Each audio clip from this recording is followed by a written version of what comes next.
Just continue. You want me to continue over with that part? Copy.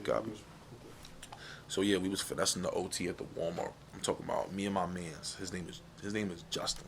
We gonna name drop my dude. His name is Justin, because after that, he was almost like, we came up with this thing called Demon Time, and there was always some shit that me and him would always lock up and link up and get that little that eyebrow raise, and we just grinding. I'm talking about grinding through the night. I'm taking him on bus sales with me right after we clock out at Walmart.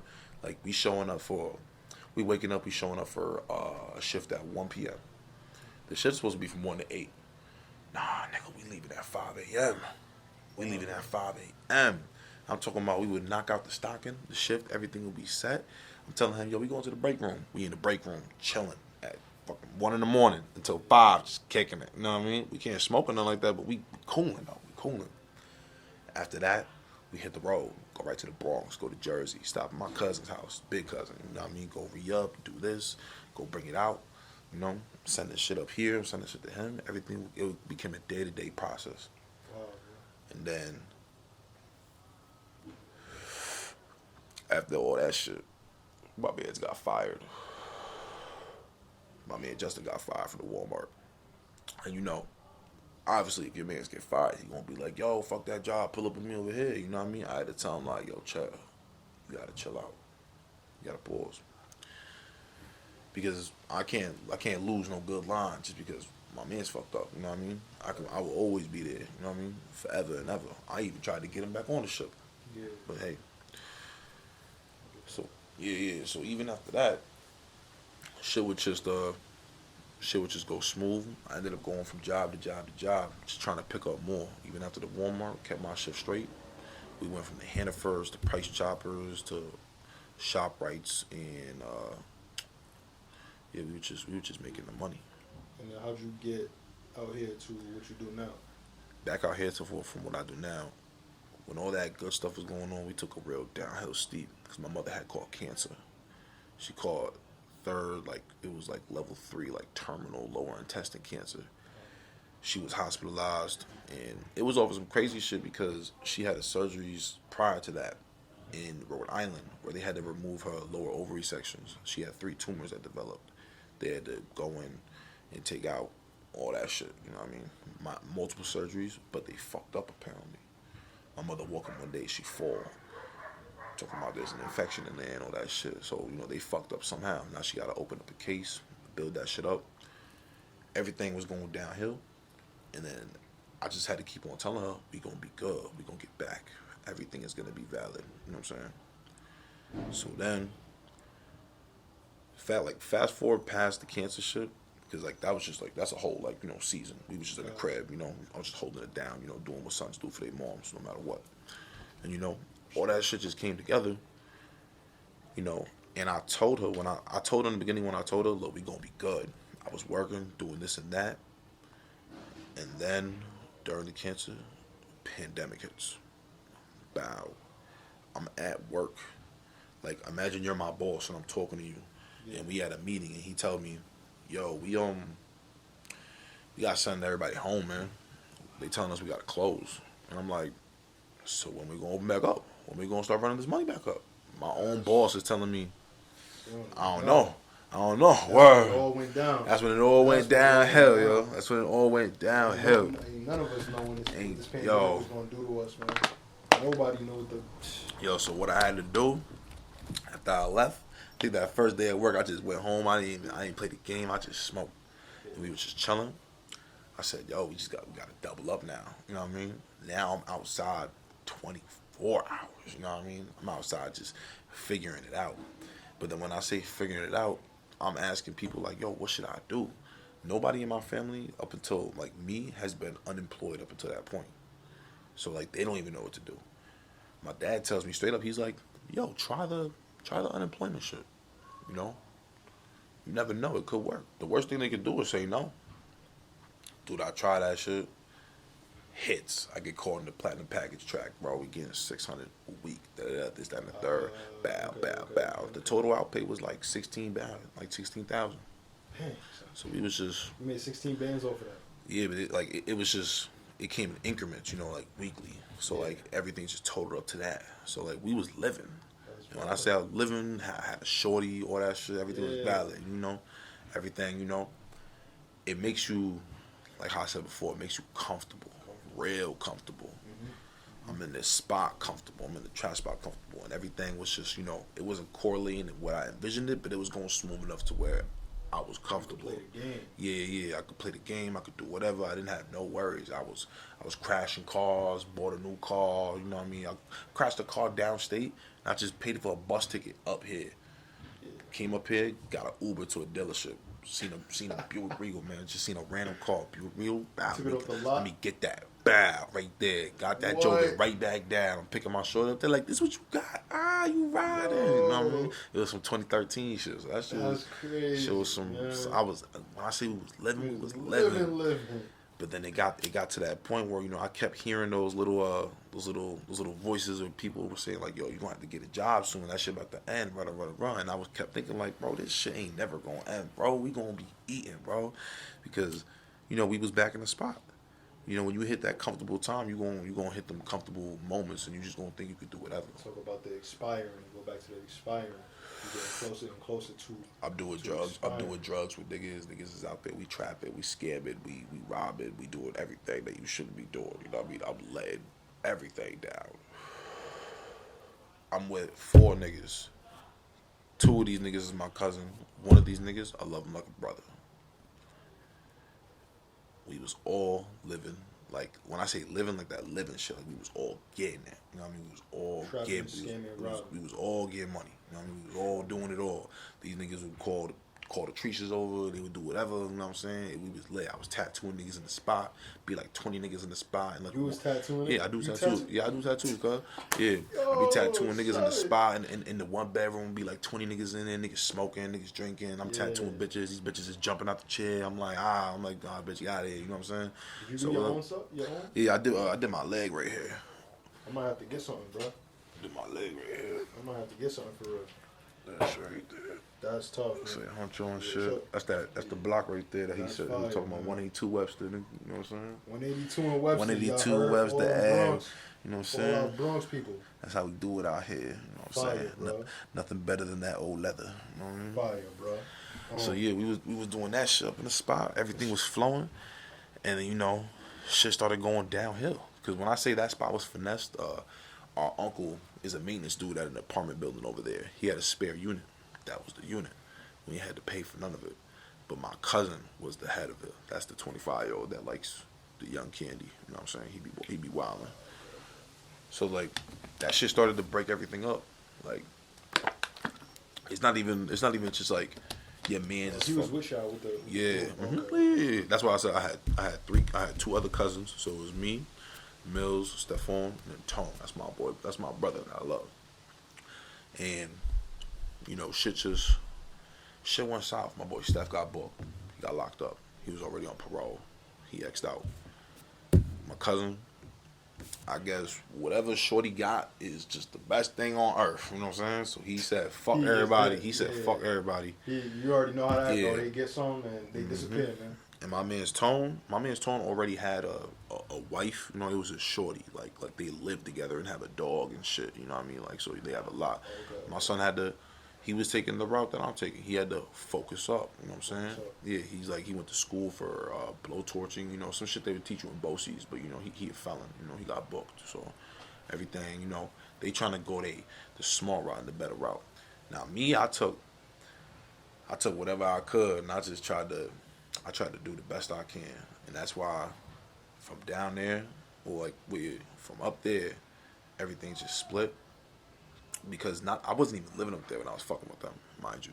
Like, I'm taking the trips. And at the same time, that's when I was bringing Jay Una with me, my son Justin, up with the cars. So even after that, shit just went south. They lost that crib. And mind you, now it was just me and Millen on the outside. It was my cousin. I moved in with him because apparently shit was going so down bad that, like, he popping the pills, he doing this other shit, that, like, my family thought, like, yo, you can save him. Because remember how I said that I feel like they don't go to the other OGs and the family, they go to you. Yeah, and they felt like from doing that for the past years, they felt like I was going to be the best answer to save him. What what role has you talked a little bit about your father and your grandfather? Like, what roles have having those men in your life played on your influence, and your perspective in the world? And then also tie in kind of what you was just talking about too. People in your family looking to you to help them. It kind of really falls into that stature that I gave you with my cousin not having a father, and my father having 2 kids. My uncle, my dad's brother, he got 4 kids. Then I have another uncle that has no kids, and then I have another uncle. These are all the brothers of him. I have another uncle that has 3 kids with 2 different women. So if you think about it, you have a lot of different varieties of father figures around you. You have a lot of different men. That single father life, when I tell you, like, he be living, he's like 40 years old trying to be in the club with niggas like us. You know what I'm saying? I'm talking about, like, but he balling though. Like, no lie. He doing it. Like, he in the Bronx. He live right there on the block. And he be up in the spot with $1,000 cash, buying the bottles, Casa Azul, 1942, all that shit. He be up in the clubs, man, doing that shit, yeah. But it's like, he ain't got no kids. So it's like you have a different type of father figure around you. You got another father figure who has multiple baby mothers, but he's there. You know what I mean? He tries to do it. He tries. You just got multiple different examples. Yeah, exactly. You got different varieties, different variants of dads and shit. Now, so it's like, yeah, go ahead. How has your father and your grandfather, how have they shaped your perspective? They shape my perspective. It honestly would. My granddad did. He did, because he passed. He passed a little while ago, like maybe like a month ago. He passed in May 18th, 10 a.m. Yeah. So this is recent, like a couple weeks ago type. May 18th, 10 a.m. Rest in power now. When I tell you, he did whatever he wanted to do, and it didn't matter who he did it for.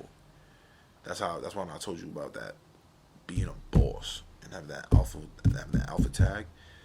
It don't matter if you work for somebody, because you always gonna work for somebody until you work for yourself. He taught me that no matter what, you can do what you want to do as long as you really do it, and you enjoy it.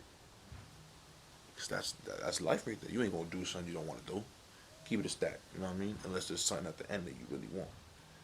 Now, it's either you're gonna be a boss about it or you're gonna be a pussy about it. He taught me right there, my pops. He taught me and showed me there is a way through life without doing anything wrong, without bothering a single person, without picking up a single consequence. Without picking up a gun, hitting the streets, without picking selling up drugs. without doing none of that. My granddad, 78 years old, still on the bus station's at? Downtown, on the north side, bus station. That nigga will be outside selling oxys, selling his fucking medicine. 78. Me and my dad, we telling that nigga to his face, like, yo, bro, you don't think one of these young niggas will knock your old ass out? Shit. You take your shit? Like, what are you doing? You don't think, like, you think they just coming back because you got the pills? No, they coming back because they trying to formulate how much you got. So he was trying to find a way to make money. Mm-hmm. No, mind you, that nigga was on retirement. He was good. When I tell you, like he did his shit in the city, like he did whatever he had to do. He had to sell drugs and all that. But mind you, he always had a job. You know what I mean? Both of them niggas, that's why I'm saying, like, he might have did the wrong shit. He might have did the wrong shit, and my dad was doing the good shit. But they both had an end goal to always be good and always be straight, no complaint. And no matter what, keeping your peoples good. And this is your dad's dad. Yeah, this is my granddad and my dad. They both had that same mindset, that same motto. Because no matter what, even though he was fucking 78 on the corner selling pills, doing all that nonsense, that nigga was retired, getting a check every month, living in a retirement home. All he did was smoke weed all day, cook. That nigga would get tickets from just driving around on his phone smoking blunts. Your granddad. This was 5 years ago, 10 years ago. This was 15 years ago. This was when I was a little nigga. And now, I'm gonna add something to the end of that line that I said. There's another little nigga, and you know what? I want to have another podcast too, and I want to bring him on because he's my uncle, but he 18. Wow. So my granddad was getting freaky at a young age. His name is Huang. So 18 right now. 18 right now. He was the one I was holding down the most when, because he was the one that found him. He found my granddad on May 18th, 10 in the morning. You know the post I be sitting at the high school? I'm sitting there at the post, bro. I'm texting my dad. I'm trying to text my granddad. My granddad was always on Facebook. He was a Facebook fanatic. Talking to bitches, talking to niggas, talking to whatever. I'm texting a nigga. I'm like, yo, he's not texting back. I call my dad. I'm at the post. That post you see me at? I'm at the post. It's like, yo, where the hell is my Lolo? I'm like, what the fuck is wrong with this nigga? He like, yo, he not answering. I called Wong.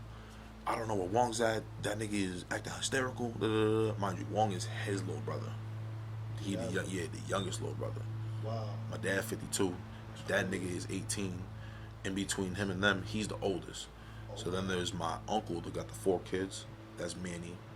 And then there's their sister, which is my aunt, the aunt that took me in when I was homeless. Okay. So yeah. Dennis the youngest. Dennis the youngest. And that nigga 18. So he's younger than this dude right that here. That nigga 18. Word. All bro. But crazy. he the mastermind. And I know he the mastermind. Like we call him the twin because he looks just like my Lolo.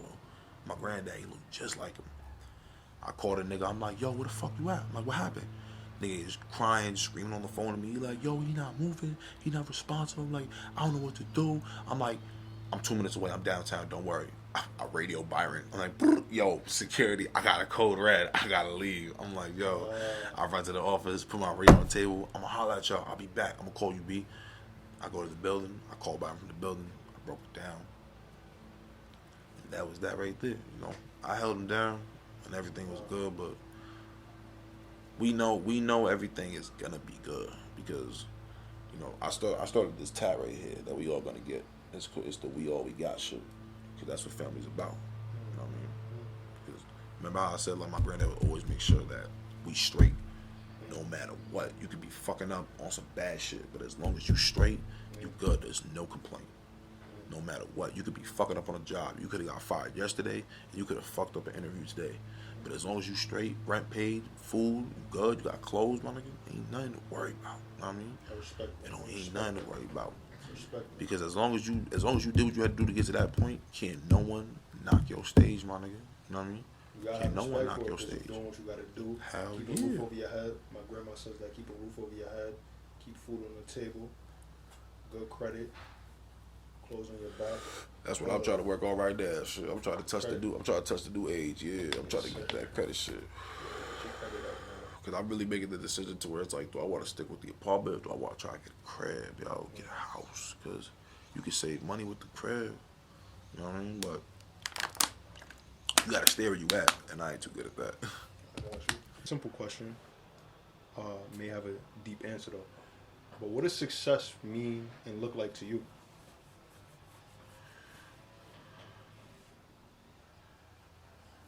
Imagine one of those dreams where it's either stairs or hell. You got everything you need, and you walking up it. But as you walking up it, it's just getting a little steeper by the degree. A little steeper. Every meter you walk, every full kilometer, whatever, every single piece of effort you put, it's moving by the slightest degree. It's getting steeper and steeper. But it's not getting harder for you. It just looks like it. You don't feel nothing though. And it's almost like you can either think of your end goal, or for me, I like to always think what I could do more. Almost like if I say it's like a tattoo, or if I start off with something, somebody will tell me like, oh, we want this little diamond or a rose. I'm like, well, yeah, that's a good start. We can start there. But then what if we start doing this? We start doing like, berets around it. We add a bouquet, we do leaves, we do sunset rays and birds, and we start go back in and adding details. You know what I mean? Imagine double back in your life and you're able to add details. Or you can think of the details beforehand.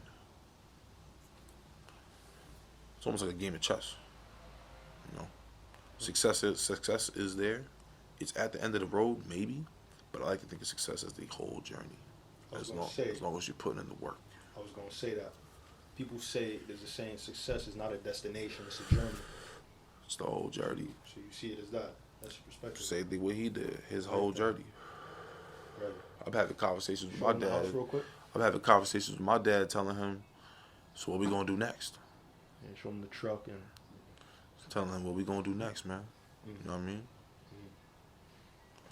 Because the end goal is the whole journey, you know. Whole journey. And a lot of people get that shit fucked up. Because it's like they feel like once they hit that speed bump, it's over. It's like that. It ain't over. It ain't nothing but a lesson. You know what I mean? It's a simple lesson. I've lost money countless times. You know what I mean? Shit. I just wasted time today. Fucking with Tide. I just spent like $300 on some shoes. I just bought them off of him. You know what I mean? For nothing. You know what I'm saying? Yeah. Shit. And I just said, fuck it. Why not treat a nigga self? You know what I mean? You got to, man. You deserve it. You know what I'm saying? Deserve it. You definitely do. And it ain't like it ain't gonna come back because you gonna put the money in for it. You gonna grind for it. You know what I mean? You all gonna grind for it. That's what I be saying. I was telling one of my students this today. He had got like a little check for a couple $100, and he's like, "Dang, I want to get these LED lights for my room, but they're $20. I don't want to spend my money and all that." I'm like, "Listen, man, money come and go. Comes and go. You gonna make money. You as long as you put in the work to get that couple $100, treating yourself out is only going to incentivize you to want to make more money. Exactly. You feel me? You going trust me. The grind is there. You already showing it by the fact that you're making money. You getting checks. So it's like treat yourself every once in a while, bro. When I tell you that shit is just, I treat time so much more valuably. Yes, sir. And I learned, and it's so fucked up because I didn't learn that in school. I learned that with the game. Time is something we all fighting to get back. If we could buy time, like let's say we could buy time. If they had a fucking store, they had a shelf where you could buy time and shit, I would let niggas buy it, but I wouldn't even be a nigga buying it. I'd be a nigga reselling it because that'd be my process. So I'd be like, I know niggas need it because they know that shit is way more valuable than money. Because if I could buy time, I'd buy all of it. I'd try to get as much as I can. It's something we all fighting to get back that we can't. You can't get it back. Literally. What are some takeaway? What are some lessons you learned from your season of scamming, trapping, robbing with that group of dudes? Reminds me of some stories. You never bite the hand that feeds you. Never. Why do you say that? Because every lesson is a lesson, and every opportunity is opportunity. That's why I say, when I'm in that environment and I'm in that spot, I don't really be speaking unless I'm in my spot. You know what I mean? I got my spot, my sanctions is over there, but when I'm in the new spots, because when I was down in Middletown, I would go to Newburgh, New York. You know what that's at? I've heard of it.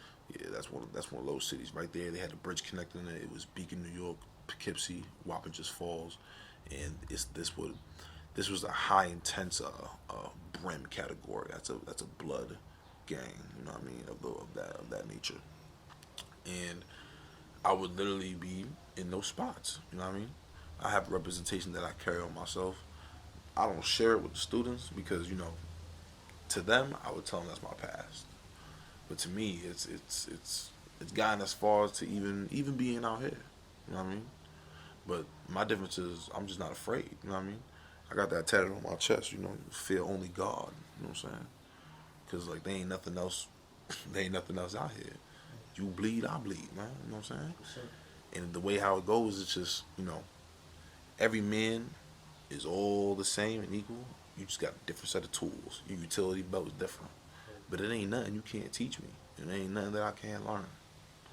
It just takes time. So it's like, from being with those dudes, you know, I've learned like what not to do mostly. Okay. Not really learning what to do. I've had my tactics to get my benefits, but overall I learned that those benefits don't really lead to anything that's shaped like success or like a goal. It's something that's like butter. Like I call it like, you know, gold and butter.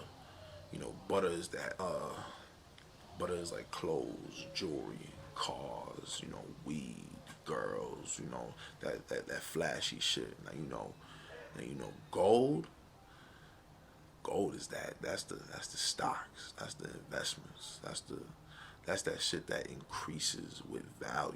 You know what I mean? That's that shit that goes crazy. Like that. Gold and butter. You know what I mean? And everything that comes with it, just like how you said, you know, you learn and you live. But for that, it's just, is you willing to take the risk? And I was taking those risks, I'm not gonna lie. But at the end, it's not worth it at all. It's not worth it. Appreciate you breaking that down, my man. Yo, you know the vibes, My man, Jose. You know the vibes, man. Appreciate Gotta you doing this keep it like interview that. with us, man. That's all day, man.